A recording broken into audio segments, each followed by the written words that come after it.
Reflections. Your daily dose of strength and motivation. Reflections.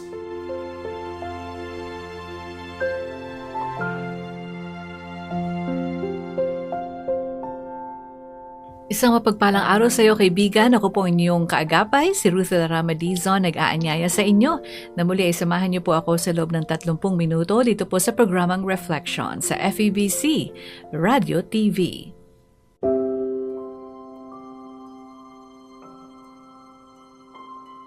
Noong isang araw po ay nagpunta ako sa aking optometrist kasi medyo sumasakit po itong aking ulo. At naisip ko po na maaaring ito ay bunga ng siguro pagbabago sa grado ng aking mata. Kaya naisip ko po na bumisita sa aking optometrist, and true enough, may change po pala sa aking grado, no? Kaya pala minsan ay sumasakit o madalas ay sumasakit ang aking ulo.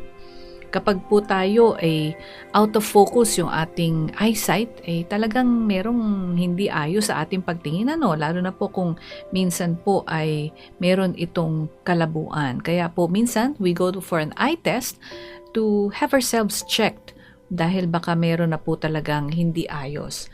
Alam niyo po, alagaan natin ang ating mga mata sapagkat ito po isa sa mga pinakamabuluhang parte ng ating buhay. And napaka-amazing po ng ating mata because it allows us to see what's going on, but most of the time we take our eyes for granted. That is until something goes wrong. Kaya kinakailangan po siguro na atin talagang maging focus po tayo sa pag-check ng ating mata. Alam niyo po yung crisp and clear vision, that is so important. It's a great blessing. Ngunit kapag ang ating vision ay hindi maganda, ito po ay nakakapagdulot ng aksidente, nakakapagdulot ng hindi magandang pagtingin sa mga bagay-bagay, hindi po ba? So, minsan po ay pwede rin po nating apply ito sa ating spiritual life. Sometimes po ang ating spiritual life is blurry, no? Malabo ang ating spiritual life, hindi ayos ang ating pagtingin. And it can be dangerous. Living our spiritual life with a blurry vision is dangerous. Kasi po, kung mali ang ating pagtingin sa ating Panginoon, magiging mali din ang ating pakikisama o pakikitungo sa Kanya at maging sa Kanyang salita. The way we see God directly affects our behavior towards Him and towards His words. Kaya po importante na malinaw ang ating spiritual eyesight. Madalas po ba tayong nagsasuffer from a blurred vision when it comes to our belief in God?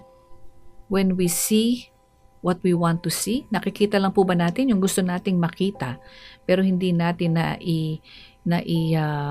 take into consideration yung tunay na kondisyon ng ating relasyon sa Panginoon at kung sino ba talaga ang ating Panginoon. Alam niyo po, baka kailangan natin ng heart check. Kung paano nagpunta po ako sa specialist, sa isang optometrist, baka kinakailangan po na tayo ay magpa-check din ng ating spiritual eyesight.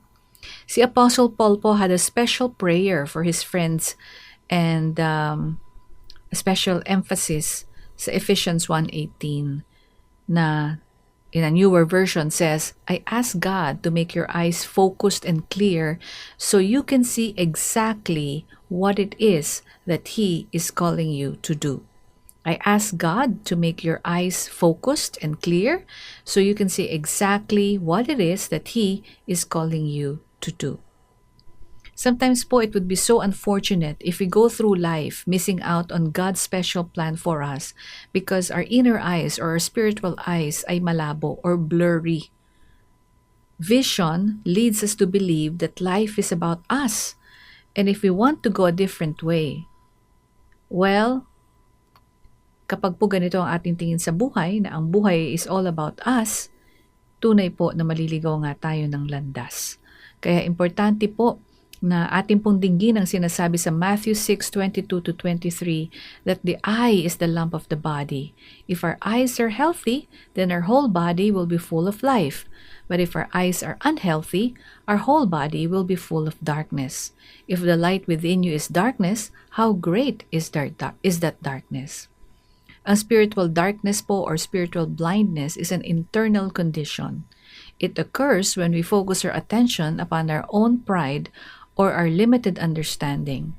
As long as we think that we've got a clear grasp on reality, we are blind to what it is that is spiritual. Hindi po natin matanggap na we don't know everything. And yung pong spiritual pride natin can make our vision, our spiritual vision, blurry. Kaya po, importante po sa atin na mag-check po tayo sa ating sarili. How is our spiritual vision today? How is our spiritual vision today?